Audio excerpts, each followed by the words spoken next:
بسم اللہ الرحمن الرحیم۔ السلام علیکم۔ سلطان کی خدمت میں حاضر ہونے والا یہ شخص بڑی عجیب سی بات کر رہا تھا جس پر یقین کرنا ناممکن تھا۔ سلطان محترم بھی ماتھے پر بل ڈال کر اسے دیکھنے لگے تھے۔ آخر کیا یہ اپنے ہوش و حواس میں تھا؟ جو کچھ یہ کہہ رہا تھا کیا واقعی اس پر یقین کرنا چاہیے تھا یا پھر اسے صرف ایک مجنون انسان سمجھ کر دربار سے بھگا دینا چاہیے تھا؟ سلطان محترم پہلی مرتبہ فیصلہ کرتے ہوئے گھبرا سے رہے تھے۔ وزیر بھی سلطان محترم کے پاس ہی موجود تھے۔ وہ بھی حیرت سے ٹک ٹک کی باندھے اس گاؤں سے آنے والے شخص کو دیکھ رہے تھے جو اپنے حلیے سے ہی یہ بتا رہا تھا کہ وہ علم سے کوسوں دور ہے۔ آج تک اس نے مدرسوں کا منہ تک نہیں دیکھا۔ سلطان محترم نے اس شخص کی پوری بات سنی اور اس سے کہنے لگے کہ تم ابھی بیٹھو، ہم باقی معاملات سلجھا لیں، پھر تم پر غور کریں گے۔ لیکن وہ سلطان محترم کے قریب آ کر کہنے لگا کہ میں جو کہہ رہا ہوں سچ کہہ رہا ہوں، خدارا میری بات پر یقین کیجیے۔ میں میلوں کا سفر طے کر کے یہاں تک آیا ہوں کہ آپ مجھے کوئی ایسا مشورہ دیں گے، ایسا فیصلہ سنائیں گے کہ میری پریشانیاں ختم ہو جائیں گی۔ سلطان محترم نے اسے صرف ہاتھ سے ہی اشارہ دیا تھا کہ تم بیٹھو۔ اس کے بعد ایک ایک کر کے لوگ سلطان کی خدمت میں آنے لگے اور اپنے اپنے مسائل بتانے لگے۔ بعض لوگوں کے مسائل تو اتنے چھوٹے ہوتے تھے کہ وہ خود بھی سلجھا سکتے تھے، لیکن یہ سلطان کا اخلاق ہی تھا کہ لوگ اپنے چھوٹے چھوٹے مسئلوں کے حل کے لیے بھی سلطان محترم کے پاس چلے آتے تھے اور وہ اپنے خوش گفتار لہجے میں ہر ایک کے مسائل کو حل کیا کرتے تھے۔ جب تک سلطان اوروں کے مسائل سنتے رہے وہ شخص دور بیٹھا پہلو ہی بدلتا رہا۔ شاید یہی چاہتا تھا کہ سلطان سب کو چھوڑ کر اسی کو فوقیت دے، لیکن ایسا نہیں تھا۔ سلطان کی نظر میں سب برابر تھے۔ دربار خالی ہو چکا تھا، سب لوگ جا چکے تھے۔ اب دربار میں کچھ خاص درباری، وزیر اور سلطان محترم ہی موجود رہے تھے۔ وہ شخص ایک مرتبہ پھر اٹھا اور سلطان کے سامنے باادب ہو کر بیٹھ گیا۔ سلطان نے اس مرتبہ اس سے کہا کہ کیا تم سچ کہتے ہو؟ کیا تمہاری بیوی اس کردار کی مالک ہے؟ ایک اونٹ اور انسان کے بیچ بھلا ایسا تعلق قائم ہو بھی کیسے سکتا ہے؟ تمہاری بات سن کر مجھے تمہاری دماغی حالت پر کچھ شبہ سا ہونے لگا ہے۔ کیا تم نے سب کچھ اپنی آنکھوں سے دیکھا ہے؟ تو وہ شخص رونے لگا، کہنے لگا کہ مجھ جیسا بے بس انسان بھی کیا اس دنیا میں ہوگا جو اپنی آنکھوں کے سامنے اپنی بیوی کو یہ سب کچھ کرتے ہوئے دیکھتا رہا، لیکن پھر بھی کچھ بول کر کہہ کر اسے منع نہیں کر سکتا، کیونکہ میری بیوی مجھے آگے سے ایسی باتیں سناتی ہے جیسے میں اس کا شوہر نہیں بلکہ اس کا زرخرید غلام ہوں، صرف اور صرف میری ایک اس کمی کی وجہ سے۔ میری کمی ہی مجھے کمتر بنا چکی ہے سلطان محترم۔ اتنا کہہ کر وہ شخص ایک مرتبہ پھر دھاڑے مار مار کر رونے لگا تھا۔ اس شخص نے دربار میں آ کر اپنا قصہ کچھ یوں سنایا تھا۔ کہنے لگا، سلطان محترم میں شادی نہیں کرنا چاہتا تھا کیونکہ میں شروع سے ہی جانتا تھا کہ میں نامرد ہوں۔ میں کبھی بھی ایک عورت کو خوش نہیں رکھ پاؤں گا، نہ ہی کوئی عورت میرے ساتھ اپنی ساری زندگی گزار پائے گی۔ میرے پاس کوئی زیادہ دھن دولت بھی نہ تھی جو کوئی عورت میرے دھن دولت دے کر اپنا سب کچھ چھوڑ کر میرے پاس آ جائے گی۔ شکل و صورت میں بھی معمولی ہی تھا۔ وجہ یہ تھی کہ میرے والد حیات نہ تھے اور میری ماں، دو بہنیں ہی گھر میں رہتی تھی۔ جوانی کی دہلیز پر قدم رکھا تھا تو وہ میری شادی کے خواب دیکھنے لگی۔ بہنوں کی یہی خواہش ہوتی ہے کہ وہ اپنے بھائیوں کی شادی دیکھے، ان کے ساتھ شادی کی رسمیں نبھائیں اور خوبصورت سی بھابھی گھر لے کر آئیں۔ میری بہنیں بھی یہی چاہتی تھی۔ ہم جب بھی بیٹھتے میری شادی کا ہی ذکر چھڑ جایا کرتا تھا۔ اب تو میری ماں بھی مجھے ایسے مذاق کر دیا کرتی کہ میں شرمسار ہو کر رہ جاتا، لیکن میں انہیں بتانے سے کتراتا تھا کہ میں شادی کرنے کے قابل نہیں ہوں۔ ایک مرتبہ میری والدہ میرا رشتہ لے کر خاندان کی ہی ایک لڑکی کے پاس گئی۔ میں گھبرا رہا تھا، اپنی والدہ کو بتانے کی کوشش بھی کی، لیکن حیا آڑے آ جاتی تھی۔ میرے پاس وہ الفاظ نہیں رہتے تھے جن سے میں اپنی والدہ کو بتا پاتا کہ میں تو نامرد ہوں۔ میری یہ خاموشی تھی جو شاید مجھے آج اس نوبت تک لے آئی ہے۔ میری شادی ایک حسین و جمیل عورت سے کروا دی گئی جو کہ نہ صرف خوش شکل تھی بلکہ اعلیٰ اخلاق اور پڑھی لکھی بھی تھی۔ اسے دیکھ کر تو جیسے میں اس کا دیوانہ سا ہو گیا۔ میں تو ویسے ہی اس کے سامنے خود کو کمتر سمجھنے لگا تھا۔ وہ میرے کمرے میں دلہن بنی بیٹھی تھی اور میں جھجکتے ہوئے اس کمرے میں جان ہی پا رہا تھا۔ میری بہنیں، میری ماں بے حد خوش تھی۔ میں اس کمرے میں چلا بھی گیا۔ مجھے یوں جھجکتے اور شرماتے دیکھ کر میری بیوی بالآخر مجھ پر طنز کرتے ہوئے کہنے لگی کہ میں عورت ہو کر جب شرما نہیں رہی تو آپ مرد ہو کر کس لیے شرما رہے ہیں؟ مجھے تو آپ کی جنس پر ہی شبہ ہونے لگا ہے۔ میری بیوی اس طرح کے الفاظ میرے سامنے ادا کر چکی تھی اور میں تو جیسے شرم سے چلو بھر پانی میں ڈوب مرنا چاہتا تھا۔ یہ گہری سانس خارج کر کے رہ گیا۔ اس سے کہنے لگا کہ یہ بھاری لباس تبدیل کر کے آرام کر لو، تھک چکی ہوگی، اور خود بھی رخ پھیر کر سو گیا۔ میری بیوی مجھ سے خود رشتہ بڑھانے کی بات کرنے لگی تھی، لیکن میں چاہ کر بھی کچھ نہیں کر پا رہا تھا۔ دھیرے دھیرے میری بہنوں کی بھی شادی ہو گئی۔ وہ اپنے اپنے سسرال میں جا کر اپنی زندگی ہنسی خوشی گزارنے لگی۔ وقت ایسا آیا کہ میری والدہ بھی وفات پا گئی۔ میری بیوی تب تک تو ٹھیک رہی تھی جب تک میری بہنیں اور میری ماں اس گھر میں تھی، لیکن جب گھر میں صرف میں اور میری بیوی رہ گئی تو اس کا رویہ بھی میرے ساتھ بدلنے لگا تھا۔ وہ تو خود بول کر ایک روز مجھے کہہ چکی تھی کہ اگر مجھے پتا ہوتا کہ تم نامرد ہو اور تم کچھ کرنے کے قابل ہی نہیں ہو تو میں کبھی بھی تم سے شادی نہیں کرتی۔ میرا تو یہی جی چاہتا ہے کہ میں تمہیں چھوڑ دوں، تم سے طلاق لے لوں، مگر مسئلہ یہ تھا کہ ہمارے ہاں پچھلے 7 پشتوں سے کسی نے بھی طلاق نہیں لی، بلکہ ہمارے ہاں یہ ایک کبھی فعل سمجھا جاتا ہے۔ میں بالکل ہی اپنی بیوی کے سامنے کمزور ہو چکا تھا۔ وہ مجھے باتیں سناتی رہی، طنز کرتی رہی، میری مردانگی پر جملے کسا کرتی اور میں صرف اس کے لیے سب کچھ سنتا رہا، کیونکہ وہ جو بھی کہتی سچ ہی تو تھا۔ میں نے ہی تو اس کی زندگی برباد کی تھی۔ اگر بول کر اپنی ماں کو بتا دیتا تو شاید آج یہ نوبت تو نہ آتی۔ ایک روز میں نے خواب میں دیکھا کہ میں ایک اونٹ کی قربانی کر رہا ہوں۔ میری ماں میرے پاس ہی موجود ہے۔ میرے بابا اپنے ہاتھوں سے قربانی کے لیے اونٹ لے کر آ رہے ہیں اور اس کی قربانی کر رہے ہیں، اور میں محلے میں اس کا گوشت بانٹ رہا ہوں۔ میں نے یہ خواب دیکھا تو اسے مبارک خواب سمجھا۔ میرے پاس اتنی رقم جمع ہو چکی تھی کہ میں ایک قربانی کے لیے اونٹ خرید سکتا۔ اگلے ہی روز میں منڈی گیا اور ایک اونٹ لے کر آ گیا۔ میں تو کافی گھبرا رہا تھا کہ اس اونٹ کو دیکھ کر نہ جانے میری بیوی کیا رد عمل ظاہر کرے گی۔ اگر اس نے اس اونٹ کی دیکھ بھال سے انکار کر دیا تو میں کیا کروں گا؟ مجھے تو گھر سے باہر کام کے لیے بھی جانا ہوتا ہے۔ یوں میں گھر میں رہ کر اونٹ کی دیکھ بھال تو نہیں کر سکتا تھا۔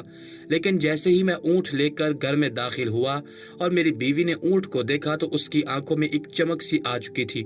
اونٹ کو دیکھ کر اس کی پیٹھ سے ہلانے لگی، اس کے منہ پر ہاتھ پھیرنے لگی، کہنے لگی یہ بہت پیارا اونٹ ہے۔ اونٹ کی دل و جان سے خدمت کرنے لگی، اور یہ دیکھ کر میں بھی خوش ہو چکا تھا کہ اس بہانے مجھے اونٹ کی فکر تو نہیں ہوگی اور میری بیوی کا بھی وقت گزرتا رہے گا۔ کچھ روز یوں ہی گزر گئے، لیکن میں جب گھر آتا تو میری بیوی تب بھی اس اونٹ کے پاس ہی بیٹھی ہوتی، اس کے لیے چارہ تیار کر رہی ہوتی۔ میں اپنی بیوی کے ساتھ کچھ وقت گزارنا چاہتا، اس کے ساتھ بات کرنا چاہتا تھا، لیکن وہ تو بالکل اس قربانی کے اونٹ میں گم ہو کر رہ چکی تھی۔ میں اسے دور سے دیکھ کر ہی خوش ہو جایا کرتا تھا۔ میرے سونے کے بعد میری بیوی بستر پر آ کر سو جایا کرتی تھی۔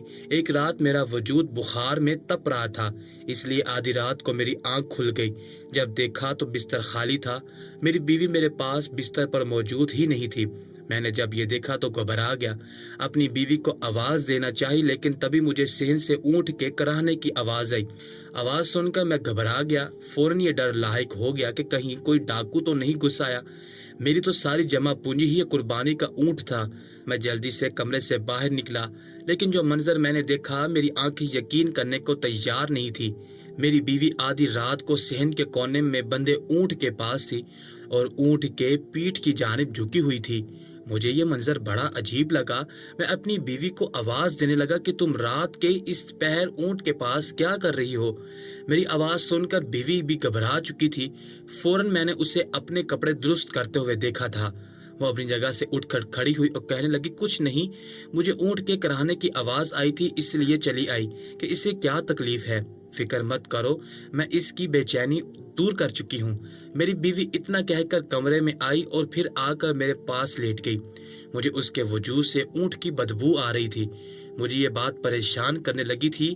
میری بیوی تو بڑی پاک صاف رہنے والی تھی، پھر اس کے وجود سے آنے والی یہ اونٹ کی بدبو۔ خیر، اس رات تو میں سو گیا، لیکن اس کے بعد میں اپنی بیوی کی حرکتوں پر غور کرنے لگا۔ اسے خود بول کر بھی کہا کہ تم تو اونٹ کے ساتھ کچھ زیادہ ہی مانوس ہو چکی ہو۔ ارے یہ قربانی کا جانور ہے اور کچھ روز بعد اس کی قربانی کر دی جائے گی۔ یہ سوچ کر وہ اداس ہو جاتی، کہنے لگی کہ کاش میں اس اونٹ کو ہمیشہ اپنے پاس رکھ سکتی۔ اس کے آنے سے تو میری زندگی میں سکون لوٹ آیا ہے۔ وہ اب میرے ساتھ بھی اکثر بیٹھ کر باتیں کرنے لگی تھی۔ میں تو خوشگوار حیرت میں مبتلا تھا کہ آخر میری بیوی میں اتنی تبدیلی آ کیسے گئی۔ لیکن ایک روز جو حقیقت مجھ پر آشکار ہوئی وہ دیکھ کر تو میرے رونگٹے کھڑے ہو چکے تھے۔ میں تو گھبرا چکا تھا کیونکہ اس روز میری بیوی میرے پاس بیٹھی تھی، مجھے کوس رہی تھی اور وہ مجھ سے اپنا حق مانگ رہی تھی اور میں چاہ کر بھی اسے دے نہیں پا رہا تھا۔ وہ مجھے کوستے ہوئے برا بھلا کہنے لگی اور بولی کہ تم سے شادی کرنا میری سب سے بڑی غلطی تھی۔ بس میں اب مزید تمہارے ساتھ رہ کر اپنی زندگی برباد نہیں کروں گی۔ بہتر ہے کہ اب تم مجھے خود طلاق دے دو اور میری شادی ایک نیک مرد سے کروا دو۔ میں اپنی بیوی سے بے حد محبت کرتا تھا۔ وہ میرے سامنے ایسی باتیں کر رہی تھی اور مجھے لگ رہا تھا جیسے میری روح کو چھلنی کیا جا رہا ہے۔ میں چپ چاپ اس کی باتیں سنتا رہا۔ میں کتنے ہی حکیموں کے نسخے آزما چکا تھا لیکن کسی بھی چیز کا اثر نہ ہوتا۔ میری بیوی مجھے پاؤں کی ٹھوکر مار کر کمرے سے باہر لے جا چکی تھی اور میں سر جھکا کر رہ گیا۔ مجھ سے اور کچھ نہ بن پڑی تو میں نے وضو کیا اور جائے نماز بچھا کر بیٹھ گیا تھا۔ کتنی ہی دیر عبادت میں مشغول رہا اور پھر دعا کے لیے ہاتھ اٹھا کر روتا رہا۔ میں جانتا تھا میں بے بس تھا، مگر میرا اللہ جب چاہے جسے چاہے شفا یابی عطا کر سکتا ہے۔ میں رو رو کر دعائیں مانگتا رہا اور پھر یوں ہی اللہ تعالیٰ کے حضور دعا کرتے ہوئے میری آنکھ لگ گئی۔ رات کا نہ جانے کون سا پہر تھا جب میری آنکھ کھلی تھی۔ مجھے بڑی عجیب و غریب سی آوازیں آ رہی تھی۔ وہ میری بیوی کے کراہنے کی آوازیں تھی اور اونٹ کے بھی کراہنے کی آواز مجھے آ رہی تھی۔ یہ سن کر میں گھبرا سا گیا۔ کمرے میں لال ٹین جلائی تو میری بیوی بستر پر نہیں تھی۔ میں اٹھا اور کمرے کا دروازہ کھولنے ہی لگا تھا کہ جب کھڑکی سے باہر صحن کا منظر دیکھ کر میرے پاؤں کے نیچے سے زمین نکل چکی تھی۔ صحن میں ہلکی روشنی تھی اور اس روشنی میں مجھے وہ اونٹ دکھائی دیا۔ میری بیوی جو کچھ کر رہی تھی دیکھ کر شرم سے میری آنکھیں جھک گئیں۔ میں غصے سے کمرے سے باہر آ کر دیکھنا چاہتا تھا لیکن باہر سے دروازے کو کنجی لگائی گئی تھی۔ یہاں تک کہ میں نے چلا کر اپنی بیوی کا نام بھی پکارا کہ دروازہ کھولو، یہ کیا کر رہی ہو تم؟ لیکن اس نے میری آواز پر کان نہیں دھرے تھے۔ کچھ دیر بعد وہ خود ہی کمرے میں آئی تھی اور میں صرف اور صرف اپنی عزت کی خاطر خاموش رہا تھا، کیونکہ اگر میری آواز گھر سے باہر جاتی تو بے عزت میں خود ہی ہوتا کہ میری بیوی اونٹ کے ساتھ یہ غلط حرکت کر رہی ہے۔ بہرحال بیوی نے دروازہ کھولا تو ایک حقارت بھری نظر مجھ پر ڈال کر وہ بستر پر جا کر سو گئی۔ کہنے لگی کہ میں جو کر رہی ہوں ٹھیک کر رہی ہوں، بلا وجہ میرے راستے میں آنے کی کوشش مت کرو، اس میں تمہاری بھلائی ہے، ورنہ چیخ چیخ کر زمانے بھر کو بتا دوں کہ تم کیسے ہو۔ ارے تم تو مرد کہلانے کے بھی لائق نہیں ہو۔ میں خاموش ہو کر رہ گیا لیکن چند روز بعد میری بیوی کی طبیعت میں کافی تبدیلیاں آنے لگی۔ مجھے کہتی میرا چٹپٹی چیزیں کھانے کا من کرتا ہے، تم میرے لیے چٹپٹی چیزیں لے کر آنا۔ اپنی بیوی کی فرمائشیں وہ بھی پہلی مرتبہ سن کر میں خوش ہو گیا۔ وہ جو کہتی اسے لا کر دینے لگا۔ کبھی وہ الٹیاں کرنے لگتی۔ میری بہنیں ان دنوں مجھ سے ملنے کے لیے آئی ہوئی تھی۔ انہوں نے جب اپنی بھابھی کی یہ حالت دیکھی تو وہ مجھے مبارکباد دینے لگی، کہنے لگی کہ ہمارے گھر میں خوشخبری آنے والی ہے۔ میں تو گھبرا چکا تھا، آخر ایسے کیسے ممکن تھا؟ لیکن پھر میری بڑی بہن زبردستی میری بیوی کو ایک دائی کے پاس لے گئی۔ یہ تصدیق بھی کر دی کہ سچ میں میری بیوی حاملہ ہو چکی ہے۔ میری بیوی خوش تھی، طنزیہ نظروں سے میرا چہرہ دیکھ رہی تھی، جبکہ میری دونوں بہنیں تو خوشی سے بے حال ہو چکی تھی۔ کہنے لگی کہ جب تک بھابھی کو بچہ نہیں ہو جاتا وہ یہاں سے کہیں نہیں جائیں گی اور بھابھی کا پاؤں بھی زمین پر رکھنے نہیں دیں گی۔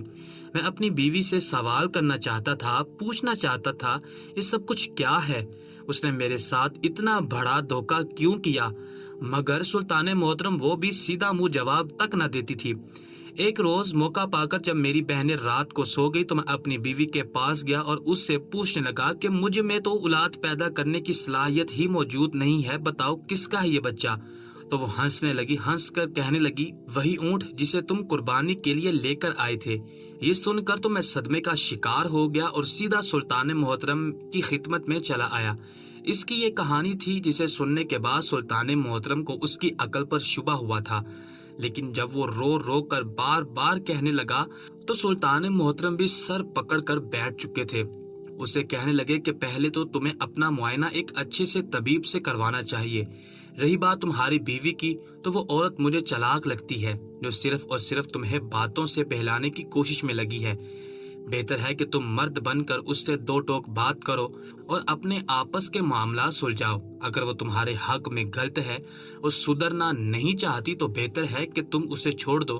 سلطان محترم نے اسے یہ مشورہ دے کر وہاں سے بھیج دیا تھا، جبکہ وہ شخص بار بار مڑ مڑ کر سلطان محترم کو دیکھتا اور آنکھوں میں آئے آنسو صاف کرتا وہاں سے چلا گیا۔